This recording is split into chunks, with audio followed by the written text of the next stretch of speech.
നമസ്കാരം മാന്യ പ്രേക്ഷകരെ, വലിയ സ്നേഹ നമസ്കാരം. ഇന്ന് നമ്മുടെ ഒരു വിശിഷ്ട അതിഥിയായിട്ട് എത്തിയിട്ടുള്ളത് സാദിഖ് ഹമീദ് എന്ന് പറയുന്ന സാദിഖിക്കയാണ്. നമ്മൾക്ക് എല്ലാവരും നമ്മുടെ ജീവിതത്തിലൊക്കെ നമുക്ക് ഒരുപാട് ചതികളും വഞ്ചനകളും ഒക്കെ നമുക്ക് എല്ലാവർക്കും സംഭവിച്ചിട്ടുണ്ടായിരിക്കാം. വ്യത്യസ്ത രീതിയിലായിരിക്കും, വ്യത്യസ്ത വ്യക്തികളായിരിക്കാം. പക്ഷെ ആ ചതിയും വഞ്ചനയും ഒരു മനുഷ്യന്റെ ജീവിതം തന്നെ നശിപ്പിച്ച് കളയുന്ന രീതിയിലാവുക, അതും തന്റെ ചങ്കായി കൊണ്ട് നടക്കുന്ന ഒരാളിൽ നിന്നാവുമ്പോൾ, തന്റെ ജീവനും ജീവിതവും നശിപ്പിക്കപ്പെടുമ്പോൾ ആ ഒരു മനുഷ്യന്റെ വേദന എത്രത്തോളം ഉണ്ട് എന്നുള്ളത് പറഞ്ഞറിയിക്കാതെ തന്നെ അറിയാൻ പറ്റും. അത്തരത്തിലുള്ള ഒരു അതിഥിയാണ് നമ്മുടെ ലൈവിൽ ഇന്ന് വന്നിരിക്കുന്ന ഈ സാദിഖ് ഇക്ക. കാരണം ഇക്ക നമ്മുടെ ചാനലിന്റെ നമ്പർ എനിക്ക് തോന്നുന്നു ഫേസ്ബുക്കിൽ നിന്നാണ് അദ്ദേഹത്തിന് കിട്ടിയെന്ന് തോന്നുന്നു. അദ്ദേഹം അതിൽ മെസ്സേജ് അയച്ച് അദ്ദേഹത്തിന്റെ ആ വേദനകൾ ഒരുപാട് നാളായി എൻ്റെ അടുത്ത് പറഞ്ഞുകൊണ്ടിരിക്കുന്നുണ്ടായിരുന്നു. പക്ഷെ ഞാനിവിടെ സ്ഥലത്തില്ലാത്തത് കൊണ്ട് മാത്രമായിരുന്നു അദ്ദേഹത്തിന്റെ ലൈവ് ഇത്ര വൈകിപ്പോയത്. അത്തരത്തിന്റെ ആ അദ്ദേഹം അനുഭവിക്കുന്ന ആ ഒരു വലിയ വേദനയുണ്ടല്ലോ, ആ വേദനയിൽ നമ്മൾക്ക് അദ്ദേഹത്തെ സഹായിക്കാൻ ചിലപ്പോൾ സാമ്പത്തികപരമായിട്ടോ മറ്റു രീതിയിലൊന്നും പറ്റിക്കൊള്ളണമെന്നില്ല. പക്ഷെ മറ്റൊരു രീതിയിൽ മാന്യ പ്രേക്ഷകർക്ക് ചെയ്യാൻ പറ്റും. ഈ ചതിയനെ, ഈ വഞ്ചകനെ, ഈ വർഗവഞ്ചകനെ മറ്റേതൊക്കെ ഭാഷയിൽ ഉൾപ്പെടുത്താമോ അതൊക്കെ നമുക്ക് ഉൾപ്പെടുത്തിക്കൊണ്ട് അതിനെ ലോകത്തെ അറിയിക്കേണ്ടതുണ്ട്. അതുകൊണ്ട് മാക്സിമം ഇത് ഷെയർ ചെയ്യാൻ എല്ലാവർക്കും കഴിയുന്ന പോലെ തന്നെ ഷെയർ ചെയ്യുക. സാദിഖ് ഇക്ക, എന്തായാലും നമ്മുടെ ചാനലിലേക്ക് സ്വാഗതം. സാദിഖ് ഇക്ക, നമുക്കറിയാം എല്ലാവർക്കും മഞ്ഞുമ്മൽ ബോയ്സ് എന്ന് പറയുന്ന സിനിമ നമ്മളെല്ലാവരും വളരെ ആഹ്ലാദത്തോടെ സന്തോഷത്തോടെ കണ്ട ഒരു ഫിലിമാണ്. അത് സൂപ്പർ ഹിറ്റ് ആയിട്ട് അടിച്ചു കയറിപ്പോയ ഒരു സിനിമയുമാണെന്നറിയാം. ഈ സിനിമയ്ക്ക് പിറകിൽ നടന്നിട്ടുള്ള വലിയൊരു ചതിയുടെ യാഥാർത്ഥ്യമാണ് അങ്ങ് വെളിപ്പെടുത്താൻ വന്നിട്ടുള്ളത്. അതുകൊണ്ട് തന്നെ നമ്മൾ തമ്മിൽ ഇത് പറഞ്ഞിട്ടുണ്ട്, അതുകൊണ്ട് പ്രേക്ഷകർക്ക് ഇത് അറിയില്ല. അതുകൊണ്ട് അങ്ങ് തന്നെ തുടങ്ങിക്കോളൂ. എങ്ങനെയാണ് അങ്ങേക്ക് ഇതിൽ ചതി പറ്റുന്നത്? എന്താണ് ഇതിന്റെ ബാക്കിൽ നടന്നിട്ടുള്ള ഈ സത്യാവസ്ഥകൾ പൂർണ്ണമായിട്ടും? ഇതില് മഞ്ഞുമൽ ബോയ്സിന്റെ പ്രൊഡ്യൂസർമാരിൽ ഒരാളായ സിറാജ് എന്ന് പറയുന്ന ആള്, അയാളൊരു സീ ഫുഡ് എക്സ്പോർട്ടറും കൂടിയാണ്. അപ്പൊ ഈ സീ ഫുഡ് എക്സ്പോർട്ടർ ആയിട്ടുള്ള ഇയാൾ തന്നെ 2020 പവർ ഓഫ് അറ്റോർണി നിന്ന് ഒറീസയിലേക്ക് ചരക്കെടുക്കാൻ വേണ്ടി അയക്കുകയായിരുന്നു. അപ്പൊ അവിടുന്ന് നമ്മളൊരു 13 കോടിക്ക് അടുത്ത് ചരക്കെടുത്ത് നമ്മൾ ഇയാൾക്ക് അയച്ചു കൊടുത്തു. 6.5 കോടി രൂപ ബാക്കി വന്നപ്പോ ഇയാള് നമ്മളോട്, ഞാൻ അവിടെ കുടുംബസമേതം കുട്ടികളും ഭാര്യയൊക്കെ ആയിട്ടായിരുന്നു. അപ്പൊ ഇയാൾ പറഞ്ഞു കൊച്ചിയിലേക്ക് വന്നിട്ട് നമുക്ക് അത് ചെയ്യാം എന്ന് പറഞ്ഞിട്ട് നമ്മൾ അവിടുന്ന് വളരെ പ്രയാസപ്പെട്ടാണ് അവിടുന്ന് രക്ഷപ്പെട്ട് ഇവിടെ എത്തിയത്. ഇതിനുശേഷം പലതവണയായിട്ട് പല രീതിയിൽ നമ്മൾ അയാളെ സമീപിച്ചു, പൈസ ആവശ്യപ്പെട്ടു. ഒരു രീതിയിലും അത് ധാർഷ്ട്യം ആണ് പ്രകടിപ്പിക്കുന്നത്. നിങ്ങൾക്ക് പറ്റുമെങ്കിൽ വാങ്ങിക്ക്, ഞാനൊന്ന് നോക്കട്ടെ എന്നുള്ള ശൈലിയാണ്. അപ്പൊ അത് നമുക്ക് നേരിടാനുള്ള പാങ്ങില്ല എന്ന് അറിഞ്ഞുകൊണ്ട് തന്നെ ഇപ്പൊ ഒരു എന്താ പറയാ, കയ്യിൽ ആയുധം ഇല്ലാത്തവനോട് ആയിട്ട് നിന്ന് കഴിഞ്ഞാൽ നമ്മൾ എന്താ ചെയ്യുക? അപ്പൊ ആ രീതിയിലുള്ള ഒരു സമീപനമാണ് ഉണ്ടായിരുന്നത്. അപ്പൊ ഇയാൾ ഈ പൈസ എടുത്ത് 2022 ഈ പറയുന്ന സിനിമയ്ക്ക് ഇൻവെസ്റ്റ് ചെയ്തു. അത് വളരെ വലിയ വിജയമായി. പക്ഷെ അതിനുശേഷം പറഞ്ഞത്, ഇനി ഇതിന്റെ പൈസ കിട്ടുമ്പോൾ ഞാൻ എന്തായാലും കുറച്ച് എന്തെങ്കിലും നമുക്ക് നോക്കാം എന്ന് പറഞ്ഞു. പക്ഷെ അതിന്റെ പൈസയും കിട്ടി. എന്നിട്ടും അയാളത് ഒന്നും തന്നെ ഇതുവരെ ഒരു രൂപ പോലും തന്നിട്ടില്ല. അതാണ് നമുക്ക് പറ്റിയിരിക്കുന്നത്. നമ്മൾ ഇതുമായിട്ട് ബന്ധപ്പെട്ട് പോലീസ് കേസും 40 പേർക്ക് ചെക്ക് കൊടുത്തിട്ടാണ് അവിടുന്ന് വന്നത്. 2 പേര് കേസ് കൊടുത്തപ്പോ തന്നെ ഇവിടെ പോലീസ് വന്ന് വീട്ടിൽ വന്ന് അറസ്റ്റ് ചെയ്ത് അവിടെ കൊണ്ടുപോയി ജയിലിൽ അടച്ചു. പിന്നെ അതിനുശേഷം ആണ് 1 മാസം അവിടെ അകത്ത് കിടന്നപ്പോഴാണ് ഇയാള് പിന്നെ അതിന്റെ ആ കേസ് കൊടുത്തിരുന്ന 2 പേരുടെ മുഴുവൻ തുകയായ 60 ലക്ഷത്തിൽ നിന്ന് ഒരു ഏകദേശം 26,75,000 രൂപ ഇയാൾ തന്നിട്ടാണ് നമ്മൾ പിന്നെ അവിടെ ജാമ്യം എടുത്ത് പോകുന്നത്. ബാക്കി പകുതിക്ക് ഇപ്പോഴും അവിടെ കേസ് നടക്കുകയാണ്. അപ്പോഴും കേസ് നമ്പർ 40 തന്നെ വീണ്ടും മാറുകയാണ്. നിലവിലും വാറണ്ടിലാണ് ഉള്ളത്, വാടകയ്ക്കാണ് താമസിക്കുന്നത്. പിന്നെ വലിയ പ്രയാസത്തിലാണ്. ഇപ്പൊ ഇയാളായിട്ട് ആശയവിനിമയം ഉണ്ടോ ഈ പറയുന്ന നിർമ്മാതാവുമായിട്ട്? ഇല്ല, ഇപ്പൊ ഇല്ല. ഈ സിനിമയുടെ പൈസ കിട്ടിയതിന് ശേഷം ഇപ്പൊ ഞാൻ നിയമപരമായിട്ടൊക്കെ പിന്നെ നീങ്ങാൻ തുടങ്ങിയതിനു ശേഷം പിന്നെ അയാളുമായിട്ട് നമ്മൾ ആശയവിനിമയം നടത്തിയിട്ടില്ല. അതിനു മുമ്പ് നമ്മൾ നിയമപരമായിട്ടും നീങ്ങിയിരുന്നു. പിന്നെ ജയിലിൽ നിന്ന് പുറത്തു വന്നതിന് ശേഷം ഉടനെ തന്നെ നമ്മളൊരു വക്കീലിനെ കണ്ട് കാര്യങ്ങൾ സംസാരിച്ച് പിന്നെ നിയമ നടപടികളുമായിട്ട് മുന്നോട്ട് പോയെങ്കിലും അതൊക്കെ ഇയാളുടെ സ്വാധീനവും മറ്റുള്ളതും ഉപയോഗിച്ച് ഇയാളതെല്ലാം ഇല്ലാതാക്കി. ഒടുവിൽ എന്താ സംഭവിച്ചെന്ന് വെച്ചാൽ ഇയാൾ വക്കീലിനെയും കൂടി ഇയാളുടെ പക്ഷത്തേക്ക് ചേർത്തു. ഇപ്പൊ മഞ്ഞുമൽ ബോയ്സിന്റെ കേസ് നോക്കുന്നത് ആ വക്കീലാണ്. അപ്പൊ അതാണ് നിലവിലെ സ്ഥിതി. ഓക്കെ, സാദിഖിക്കയുടെ വക്കീലിനെ പോലും അദ്ദേഹം വശപ്പെടുത്തി എന്നുള്ളതാണ് അല്ലെ? അതിപ്പോ പോലീസിനടുത്ത് നമ്മൾ കേസുമായിട്ട് ചെല്ലുമ്പോൾ പോലീസ് സ്റ്റേഷനിൽ പുള്ളി സ്വാധീനം ഉപയോഗിച്ച് അവിടെ അത് പിന്നെ ഒന്നും അല്ലാതാക്കുന്നു. 2 കൊല്ലത്തോളം ഞാൻ സ്റ്റേഷൻ കയറി ഇറങ്ങി, വക്കീലിന്റെ ഓഫീസ് കയറി ഇറങ്ങി. അത് റിപ്പോർട്ട് പോയത് പിന്നെ നമ്മൾ ഹാജരാകുന്നില്ല, നമ്മൾ വിളിക്കുമ്പോൾ വരുന്നില്ല, രേഖകൾ ഹാജരാക്കുന്നില്ല എന്നൊക്കെ പറഞ്ഞിട്ടാണ് പോലീസ് റിപ്പോർട്ട് കൊടുത്തത്. അപ്പോൾ ആ റിപ്പോർട്ടിന്റെ കോപ്പി ഞാൻ ഇന്നിപ്പോ ആവശ്യപ്പെട്ടിട്ടുണ്ട്. അതും കിട്ടണം. ഇപ്പൊ പുതിയ നിയമ നടപടികൾ തുടങ്ങാൻ വേണ്ടിയിട്ട് അതും കൂടി ആവശ്യമുണ്ട്.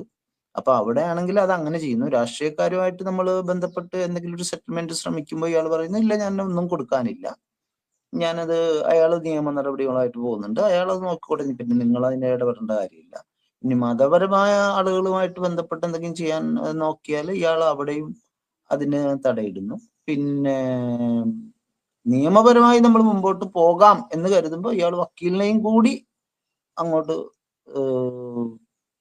തന്റെ പക്ഷത്തേക്ക് ചേർക്കുന്നു. അതായത് ഒരു രീതിയിലും നമ്മളെ ഒരു രീതിയിലും ഈ മുന്നോട്ട് പോകാനും ജീവിക്കാനും അനുവദിക്കില്ല എന്നുള്ള വളരെ വളരെ വളരെ എന്താ താങ്കൾ തന്നെ നേരത്തെ പറഞ്ഞ പോലെ ഏത് വാക്കുപയോഗിച്ചാണ് ഞാൻ അയാളെ വിളിക്കാന്ന് എനിക്കറിയില്ല. എന്തായാലും ഞാൻ വലിയ പ്രയാസത്തിലാണ്. അപ്പൊ ഇത് എല്ലാവരും ഒന്ന് അറിയണം, അറിഞ്ഞേ പറ്റൂ. അത് ഈ വക രീതിയിലുള്ള ചതികൾ ഒരു ജീവിതത്തിൽ വരുത്തുന്ന പ്രയാസങ്ങളും എന്താ പറയാ, നമ്മൾ അനുഭവിക്കുന്ന അവഗണന, നമ്മൾ അനുഭവിക്കുന്ന ഈ വിശപ്പ് എന്ന് പറയുന്നത് നമുക്ക് ഉള്ളിൽ ഒതുക്കാവുന്ന സംഭവമാണ്. ഈ അഭിമാനം ഒക്കെ പല സ്ഥലത്തും നമുക്ക് നഷ്ടപ്പെടുമ്പോൾ, അതായത് ഈ മനസ്സിലാവും, ഞാൻ അത് കൂടുതൽ വിശദീകരിക്കാതെ തന്നെ താങ്കൾക്ക് മനസ്സിലാവും എന്നാണ്. ഇത് കാണുന്നവർക്കും അത് മനസ്സിലാവും.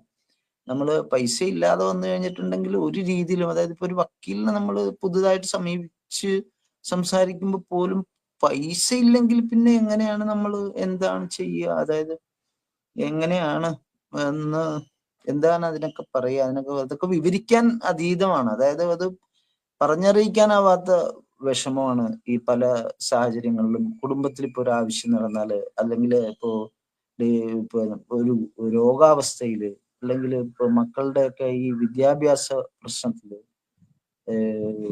അങ്ങനെ അങ്ങനെ അങ്ങനെ ഒരു മനുഷ്യന് ഒരു ദിവസം രാവിലെ എഴുന്നേറ്റാൽ വൈകുന്നേരം വരെയുള്ള പ്രശ്നങ്ങളുടെയും പ്രയാസങ്ങളുടെയും ഏറ്റവും മോശമായ അവസ്ഥയിൽ 5 കൊല്ലം, 2020 to 2025, അങ്ങനെ 5 കൊല്ലം ഒരാൾ പിടിച്ചു നിൽക്കുക എന്ന് പറയുന്നത് തന്നെ എന്നെ സംബന്ധിച്ച്, ഞാനിപ്പോ അക്കാര്യത്തിൽ കുറച്ച് ഹാപ്പിയാണ്. കാര്യം എനിക്കത് അത്രയും കവർ ചെയ്ത് ഇവിടം വരെ പിടിച്ചു നിൽക്കാൻ പറ്റിയല്ലോ. അപ്പൊ അതുകൊണ്ട് ഞാൻ പ്രതീക്ഷയിലാണ്. ഞാൻ മുകളിലേക്ക് കൈകൾ ഉയർത്തുന്നു, പിന്നെ അവിടുന്ന് സഹായം ചോദിക്കുന്നു. ഒപ്പം നല്ലവരായ എൻ്റെ സഹോദരങ്ങളോട്, മനുഷ്യരോട് ഞാൻ പിന്തുണ ചോദിക്കുക.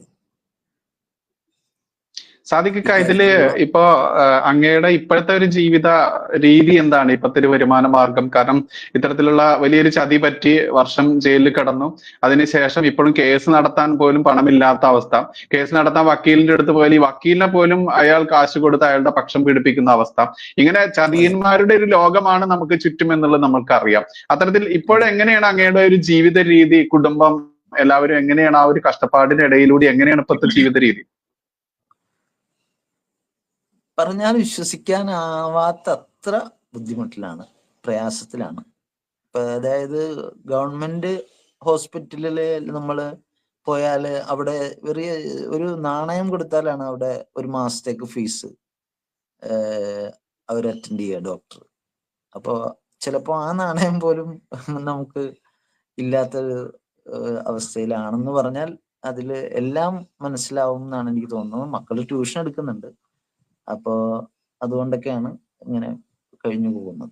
വലിയ പ്രയാസത്തിലാണ്.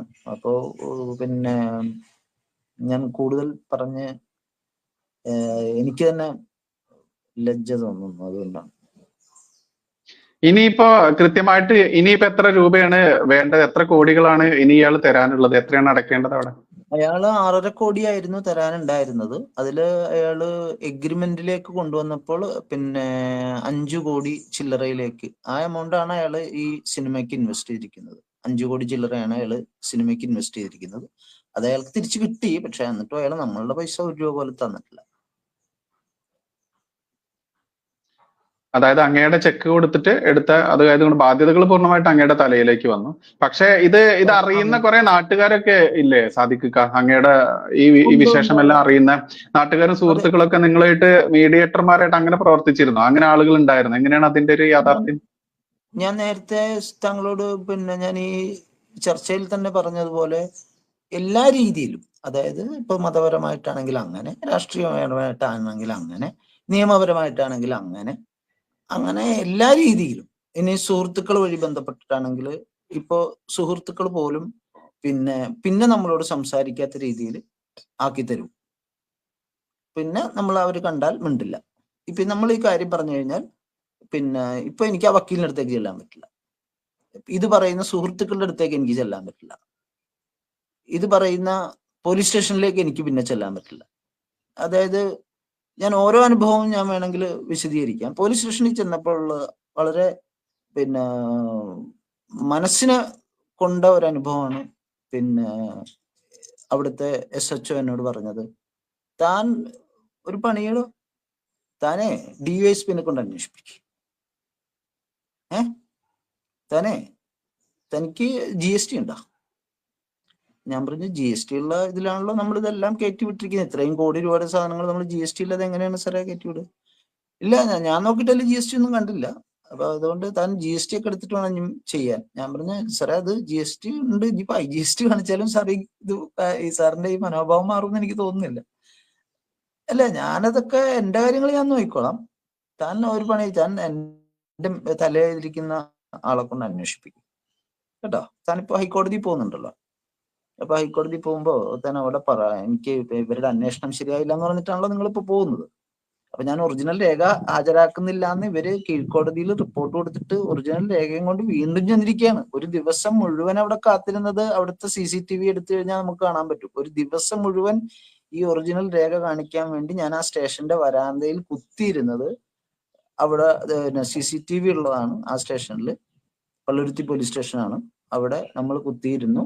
വൈകിട്ട് വരെ ഇരുന്നിട്ട് എന്നോട് പോലീസുകാരൻ വന്ന് പറഞ്ഞത് സാറ് ബിസിയാണ്, കോപ്പി എൻ്റെ കയ്യിൽ തന്നാൽ മതി, സാർ പിന്നീട് നോക്കിക്കോളാം എന്ന് പറഞ്ഞ് എന്നെ തിരിച്ചയക്കുക. ആ സാറാണ് ഈ പറയുന്നത് നമ്മള് ഈ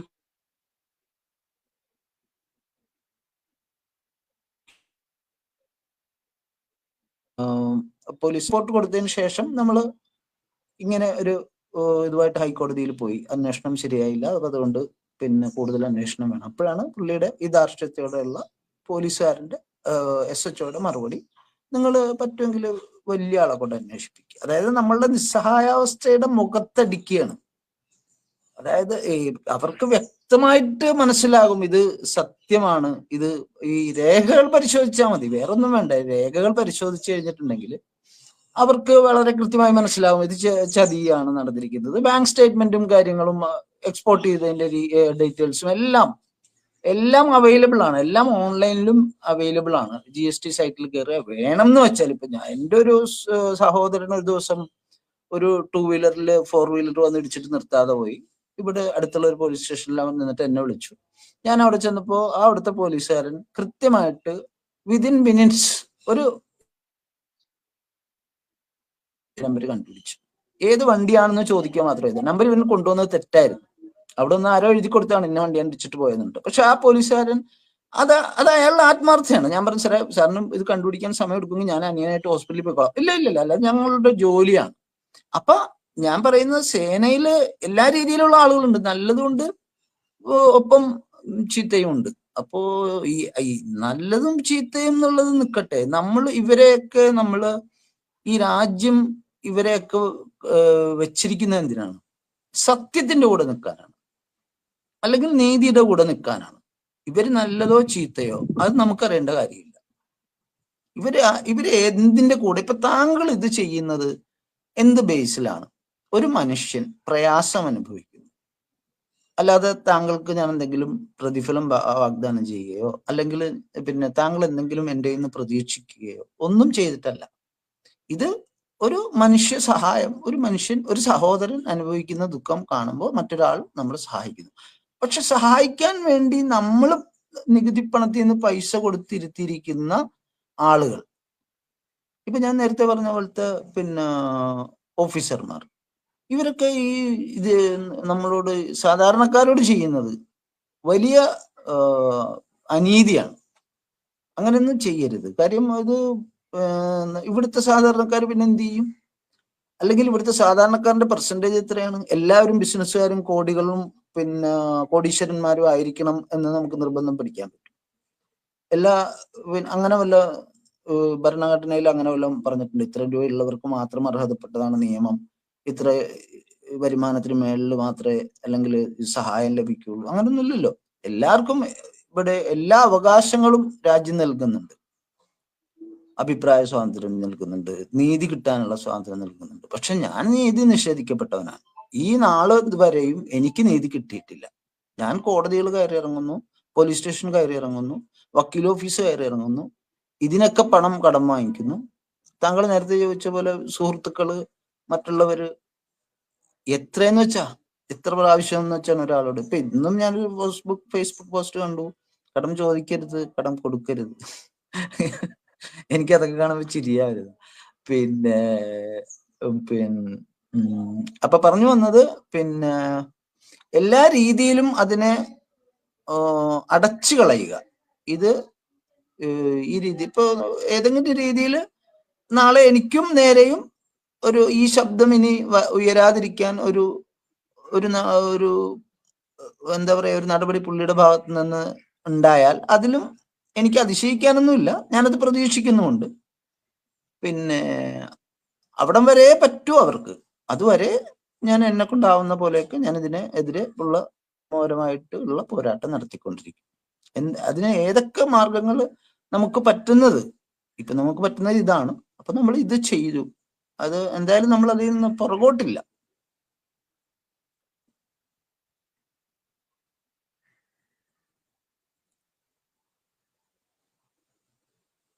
ഓക്കെ, മാന്യ പ്രേക്ഷകരെ, ഇതിൽ കൂടുതൽ ആ ഒരു മനുഷ്യന് പറയാനില്ല എന്നുള്ളതാണ് യാഥാർത്ഥ്യം. കാരണം ഒരുപാട് നേരം നമ്മൾ സംസാരിക്കുന്നതിനേക്കാൾ ഉപരി അദ്ദേഹത്തിന്റെ ആ ഒരു വിഷമം മനസ്സിലായിട്ടുള്ള മാന്യ പ്രേക്ഷകർ ആ കാട്ടാളൻ എന്ന് പോലും പറയാൻ പറ്റില്ല, കാട്ടാളനൊക്കെ ഇതിനേക്കാൾ മര്യാദ ഉണ്ടായിരിക്കുമെന്ന്, മൃഗം എന്ന് പറയാനും പറ്റില്ല.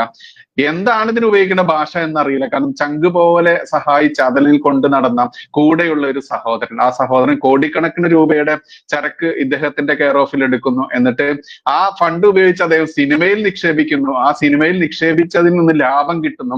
എന്നിട്ട് പോലും താൻ കൊടുക്കാനുള്ള ഫണ്ട് കൊടുക്കാതെ ഒരു മനുഷ്യനെ കഷ്ടപ്പെടുത്തുക, അദ്ദേഹത്തിന്റെ കണ്ണീർ കണ്ടിട്ട് ആ കണ്ണീരിൽ അരിഞ്ഞ് ജീവിക്കുക, എന്നിട്ട് ഈ കണ്ണീരിൽ നിന്ന് കിട്ടിയ ഈ പണം ഉപയോഗിച്ച് കുടുംബത്തെ പോറ്റുക, തന്റെ ഭാര്യയും തന്റെ മക്കളെയും കുടുംബത്തെയും പോറ്റുക എന്നൊക്കെ പറയുമ്പോൾ അയാളുടെ ആ തൊലിക്കട്ടി സമ്മതിച്ചു കൊടുക്കേണ്ടത് തന്നെയാണ്. അതുകൊണ്ട് മാന്യ പ്രേക്ഷകരിലേക്ക് വീണ്ടും വലിയൊരു അപേക്ഷ വെക്കുകയാണ്. കാരണം സാദിഖ് ഹമീദ് എന്ന് പറയുന്ന സാദിഖ് അദ്ദേഹത്തിന്റെ ആ വിഷമം മാക്സിമം ആളുകളിലേക്ക് എത്തിക്കുക, അതേ നമ്മളെ കൊണ്ട് ചെയ്യാനുള്ള ഒരു മാനുഷികപരമായിട്ട്. കാരണം ദൈവത്തിന്റെ നാടായിരുന്ന നമ്മുടെ ഈ കേരളം അതിനെ ചെകുത്താന്റെ നാടാക്കി മാറ്റിയ മനുഷ്യന്മാർ, ഈ മനുഷ്യന്മാരുടെ ഇടയിൽ ഇന്ന് കള്ളവും വഞ്ചനയും ചതിയും അതല്ലെങ്കിൽ കുതികാൽ വെട്ടും മാത്രമായിരിക്കുന്ന ഈ നാളുകളിൽ ഇത്തരത്തിൽ നിസ്സഹായതയുടെ ആ ഒരു പടുകുഴിയിൽ നിൽക്കുന്ന, അറ്റത്ത് നിൽക്കുന്ന അദ്ദേഹത്തിന് ഒരു വൈക്കോൽ തുരുമ്പാണ് ഇത്തരത്തിലുള്ള മാധ്യമങ്ങളിലൂടെ ഈ വിവരം ലോകം അറിയേണ്ടതുണ്ട് എന്നുള്ളത്. അതുകൊണ്ട് മാക്സിമം ആളുകളിലേക്ക് വീഡിയോ എത്തിക്കുക എന്ന് മാത്രമേ സാദിഖയ്ക്ക് വേണ്ടിയിട്ട് അപേക്ഷിക്കാനുള്ളൂ. എന്തായാലും സാദിഖ്, നിങ്ങൾ വിശ്വസിക്കുന്ന അതല്ലെങ്കിൽ ഞാൻ വിശ്വസിക്കുന്ന ഏതായാലും ഒരു ശക്തി, ആ ദൈവം അങ്ങേ കൈവിടില്ല എന്നുള്ളത് തന്നെ മനസ്സിലാക്കുക. കാരണം 4-5 വർഷമായിട്ട് ഇത്രയും ശക്തിയോടെ ഇപ്പോഴും ഊർജ്ജസ്വലമായിട്ട് സംസാരിക്കാനും ഇതിന് പ്രതികരിക്കാനും കഴിയുന്നുണ്ടല്ലോ. ആ ശക്തി അങ്ങേ കൈവിടില്ല എന്നുള്ള വിശ്വാസത്തോടെ നമുക്ക് മാന്യ പ്രേക്ഷകരിലേക്ക് വീഡിയോ വെക്കാം. എന്തായാലും എപ്പോഴേലും വീണ്ടും നമുക്ക് കാണാം എന്നുള്ള ആ ഒരു ആശംസയോടെ ഭഗവാനോട് പ്രാർത്ഥിക്കാം. നന്ദി, നമസ്കാരം.